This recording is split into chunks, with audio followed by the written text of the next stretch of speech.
Now it's time to talk a bit more about the meanings of the tarot cards. People like to know the meaning of the cards, and they need to think that this card means this and this card means this. But the problem is, as you've seen when we read the cards with the counting and the pairing and the elemental dignities, is that meanings change. And meanings change with the context, with the nature of, if you card counted correctly and you practice card counting from different cards, I bet you found that each card has a slightly different meaning each time it's counted upon from a different card, and it goes on to a different card. So there's a kind of flexibility and fluidity with the meaning to start with. And this is actually how it should be.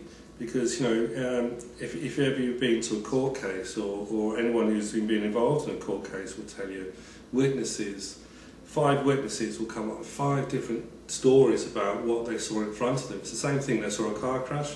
5 people will give you 5 different descriptions of what actually happened. And for all of them, they believe it's true.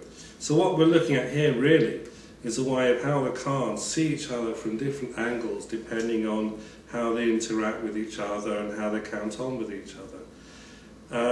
Now the thing is if you're reading the tarot cards using the old-fashioned way, with the Celtic cross-spread, what you're essentially doing is saying that you're only interested in those cards that are in front of you. You know, the Celtic cross-spread, there are 10 cards. So to make it easier for ourselves, if we said that there are 80 tarot cards and we only dealt 10 of the cards out, we're saying 1/10 of the cards are significant. And when we do that, then of course the tarot meanings are significant, because they relate to one card in one position.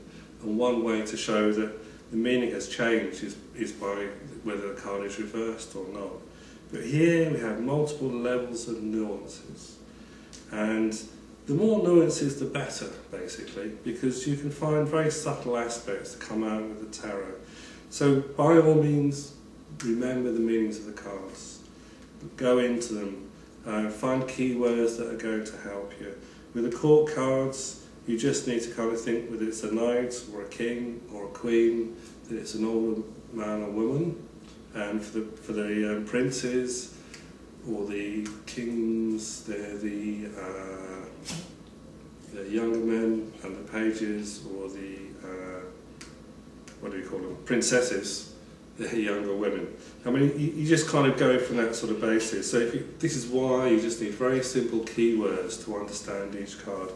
And the simpler the keywords that you're using, the easier it is to put in together all this information to create this level of sophistication, which will make your tarot readings longer and more involved and far more detailed as well.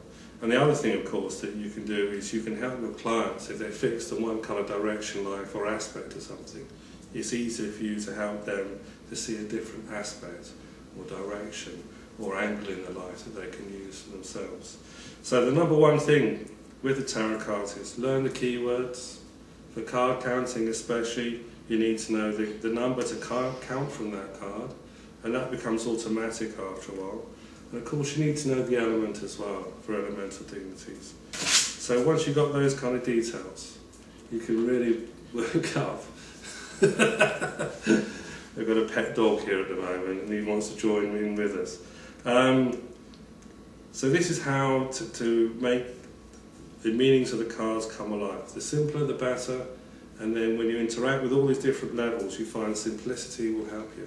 If you keep it simple, you can build up on simple. If you start with complex and you try to add complexity on top of it, you're going to find it's a big mess, a big problem, and you probably even give up trying to card count and all those sort of things.